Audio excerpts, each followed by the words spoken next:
everyone and welcome back to my channel. My name is Dia and this is my productivity series.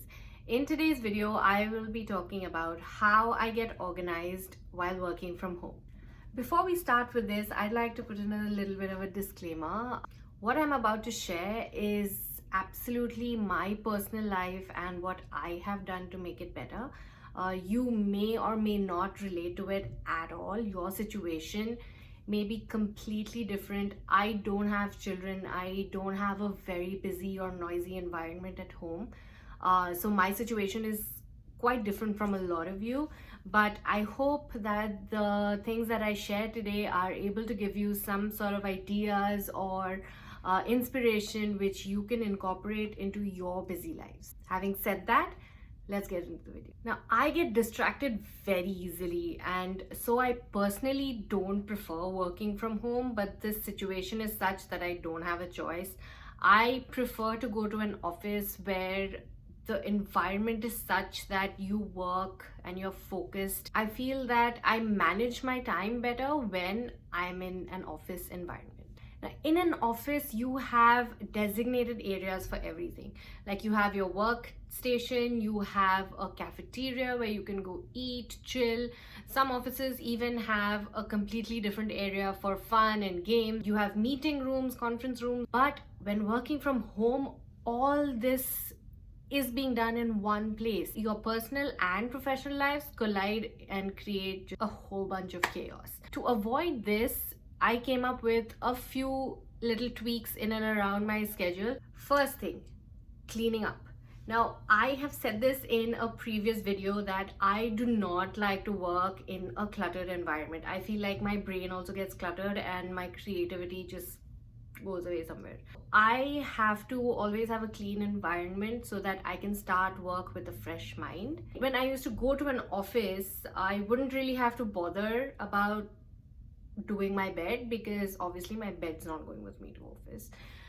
But now that my workstation is in my bedroom, I have to wake up every morning and make my bed. It's just not about making the bed, it's about like cleaning the entire room and making sure that all your paperwork is in place, your computer, your notebooks, this, that, whatever you need for your work, everything is there in one place and it's neat and organized.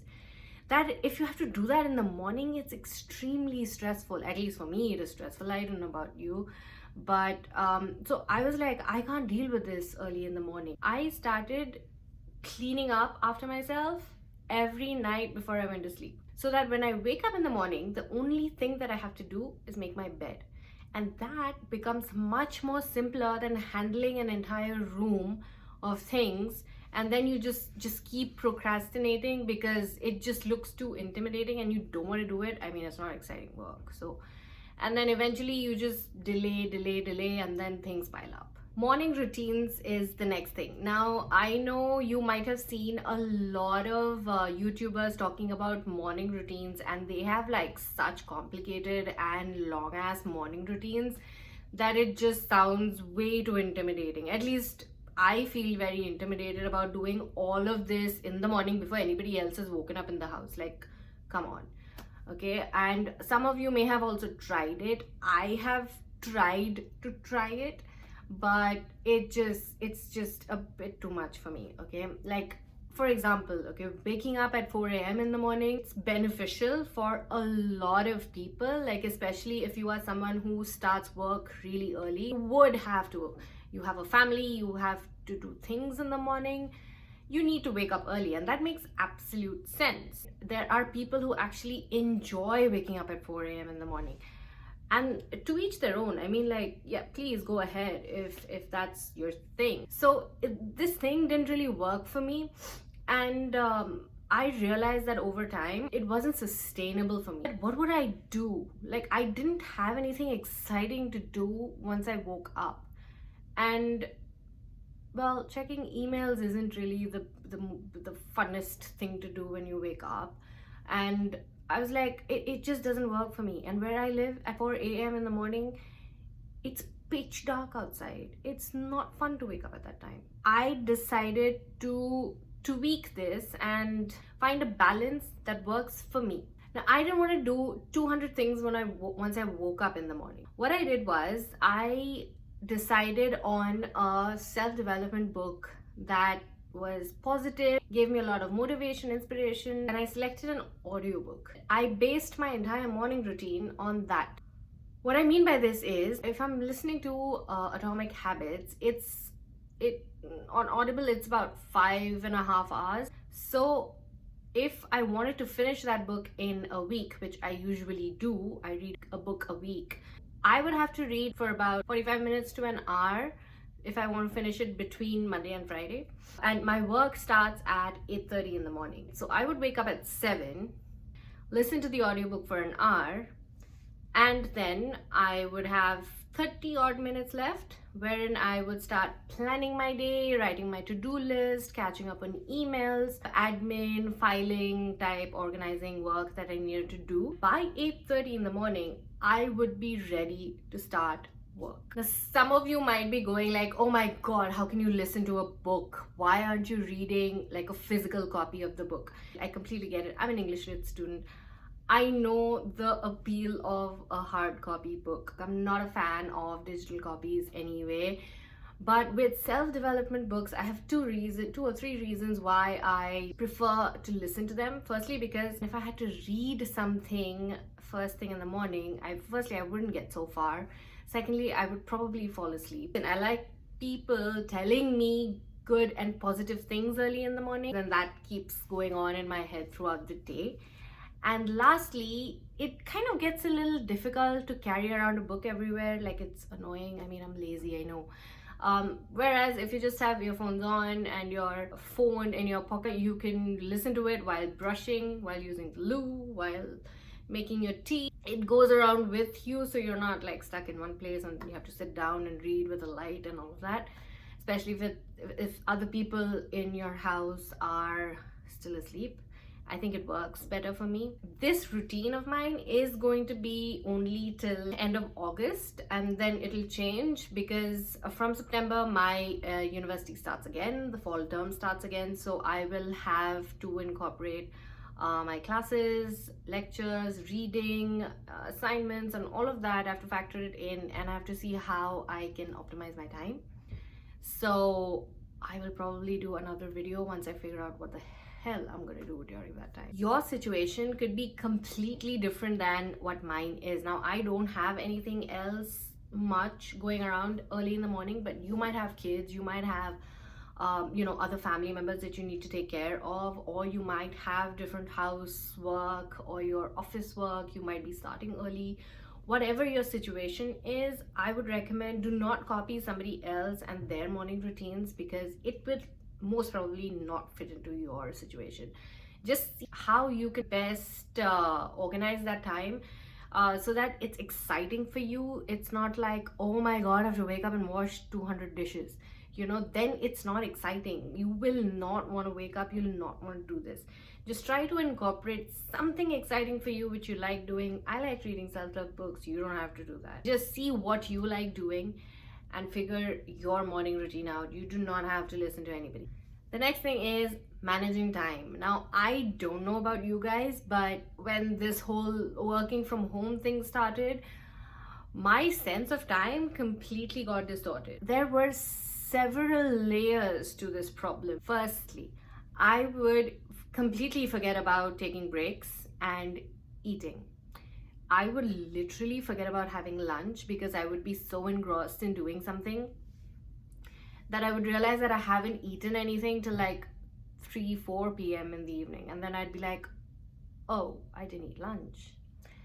That was one problem. Second problem was that I ended up working way beyond my working hours. This is something that I think a lot of you will resonate with, but in my case, as a student, I'm allowed to work only 40 hours a week from Monday to Friday, okay? And our work timings are 8:30 in the morning to 4:30 in the evening. Because I'm so into doing what I'm doing, I would stretch it to like 5:30, 6. And what that would do is, because I'm stretching it unnecessarily, nobody expects me to do this. There are other things that I had planned during the day which are not getting done. And then I try to play catch up with the other things that I've not done, and then they pile off to the next day, and it just keeps going on like that. And lastly, prioritizing became such an issue. I was becoming so overwhelmed with everything that I didn't know, what am I supposed to do first? Do I do housework first? Do I do my personal stuff first? Do I just finish work first? What about meetings? It was a hot mess. To handle all these three problems, I kind of split it up into three sections. For the first problem, I started putting in reminders for myself for lunch and to keep taking, breaks every let's say half an hour or 1 hour. This was not like a long ass break. It was just like maybe a 5-minute break, do something a little different than work, so that I had a little bit of a change of a mindset and then come back again. Keeping reminders on my phone really helped me, because even though I would be focused into doing something, that reminder would quickly snap me back and I would be able to take the break and go for my lunch on time. To tackle the second and the third problem, I completely changed the way I organize my to-do list. Usually it would just be like a laundry list of things that I would have to do during the day in no order as such. But what I did now is that I divided it into three sections. One would be all my work related stuff, that's office related stuff. One would be anything to do with like YouTube or my articles on Medium, and one would be personal, which would have all sorts of personal stuff. Within each of these, I would again write it in terms of priority. For example, in the work section, if I had deadlines or calls or meetings, those would go on first along with time. Anything which was time sensitive would be highlighted so that I don't miss out on those. And that would be followed by things that I maybe need to do, but they're not that important or not due today. Then came YouTube and the others section, which again would be prioritized. Personal would have things like, if I had any appointments, like if me and my husband had to go out somewhere to meet someone, or if I had any calls, or if I have like household chores, I knew exactly where my time was going and how much time I needed to do each of these things. I would also put in all the meetings and stuff on a Google Calendar or iCal. That gave me reminders, so I knew exactly where I was supposed to be when. Now, since we're doing everything on Zoom, those reminders would also have the Zoom link, so I wouldn't have to like scramble for that again. It has just changed the whole ballgame. This is again going to change by the end of August, because then I would also have to include my classes, my lectures, assignments that are due, any other commitments that I have. I'll also be working part-time during university, so then that has to also come in. So then again, I'm assuming that I will add another section for university at that time. If you are wondering why I use both digital and physical planner, I like physically taking things off when I've done them, but I also like to be reminded about things because I'm not like looking at the notebook all the time. So if I have a call or I have a meeting, I like to plug that in as a reminder on my digital calendars. You don't need to do both the things. Like a lot of people just do digital, a lot of people just do a physical planner, and that works for them. Whatever works for you guys, okay? Just make sure that there is some sort of a system that is constantly telling you what to do, because your brain can't remember shit. The system that you create that helps you achieve your goals, that should be tailor-made and customized basis you, your situation, your environment, things that you need to do, things that you don't need to do. All right, if there are certain habits that you are trying to inculcate and or get rid of, your whole system should be based on everything in your life. It may not really relate to what I do to organize myself. You should in fact figure it out by yourself, what suits you the best. If you look at resources on YouTube and stuff, you'll find a lot of people using a ton of apps, but trust me, technology should make your life easier. Whatever system you're creating is simple, easy to execute, does not overwhelm you, and does not destroy your mental health. That's very important. The last thing that I want to discuss is overdoing things. When this whole lockdown thing started, we went from a hyperactive lifestyle to a complete full stop for at least a while till everybody figured out the whole online thing. I didn't know what to do with my life and myself. I was trying to pack my day. If I would not be able to finish everything, I'd get really disappointed and I'd be like, oh my god, I've had such an unproductive day because I don't have a tick on everything that I planned out.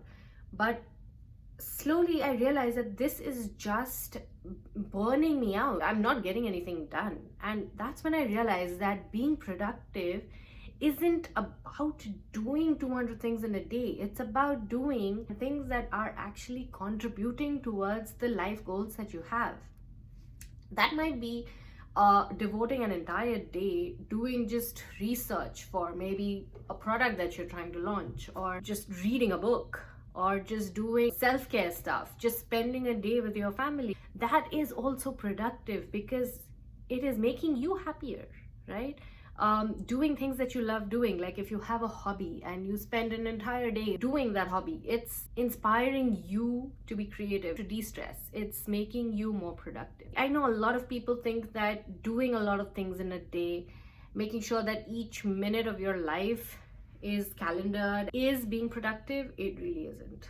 Honestly, it isn't. Okay, if you want your mental health to be stable, you want to be happy, then don't overload yourself. It's never going to be good. If you're burnt out, you will actually not be able to do the important things that are going to make you achieve your goals. I also want to add here that your state of productivity is going to change every day. Okay, not every day are you going to wake up super pumped. You will wake up certain days just not wanting to get out of bed, and that's fine. You just need to focus on yourself. Make sure that what you're doing is healthy for you physically, mentally, and spiritually. Try to be around positive friends and family who care about you, who support you no matter what, and you will come out at the top. That's all I have for you today. Please do comment below with things that you have tried and things that have worked for you while organizing yourself at home.